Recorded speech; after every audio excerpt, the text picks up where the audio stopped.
No solo el vino y el pan te venimos a ofrecer. Queremos darte algo más.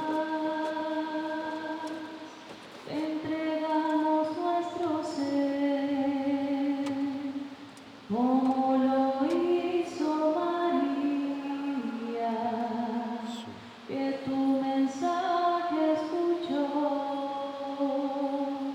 y dijo un sí generoso al aceptar su misión. Como